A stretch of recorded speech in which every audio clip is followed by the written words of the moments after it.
আলাইকুম। আজকে আমি আপনাদের দেখাবো কি করে পাতাকপি পকোড়া বানাতে। এটা হোটেলকেও হার মানাবে। সবাই লাইক এবং কমেন্ট সাবস্ক্রাইব করতে ভুলবেন না। চলেন দেখি। নিয়েছি পাতাকপি তারপর পেঁয়াজ কুচি নিয়ে নিলাম আধা কাপ, তারপর মরিচ একটা নিয়ে নিলাম, টমেটো কুচি আধা কাপ নিয়ে নিলাম, আদা রসুন 1 টেবিল চামচ দিয়ে দিলাম এবং আদা বাটা 1 চামচ দিয়ে দিলাম, তারপর হলুদ 1 চামচ দিয়ে দিলাম, ম্যাগি মশলা 1 চামচ দিয়ে দিলাম, তারপর গরম মশলা 1 চামচ দিয়ে দিলাম এবং 1 চামচ গুঁড়া মরিচ দিয়ে দিলাম, 1 টেবিল চামচ লবণ দিয়ে দিলাম পরিমাণ মতো, আপনারা আপনার পরিমাণ মতন দিবেন, 1 কাপ চালের গুঁড়ি দিয়ে দিলাম, আধা কাপ ময়দা দিয়ে দিলাম, একটা ডিম দিয়ে দিলাম। এগুলো আমি সুন্দর করে মিক্স করে নিব ভালোভাবে যাতে মিক্স হয়ে যায়। মিক্স করা শেষ, আমি চুলাটা জ্বালিয়ে নিব। আমি এখানে 2 কাপ পরিমাণ তেল ব্যবহার করলাম এবং পিঠাগুলো আমি আস্তে আস্তে দিয়ে দিই।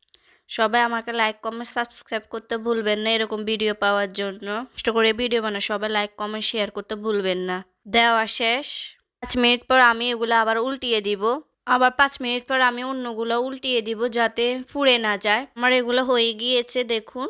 এক এক করে আমি সবগুলো ভাজা নিয়েছি। দেখুন বন্ধুরা কত সুন্দর করে হয়েছে। আপনারা এরকম বানিয়ে নিতে পারেন। এরকম ভিডিও চাইলে লাইক করবেন। আল্লাহ হাফেজ।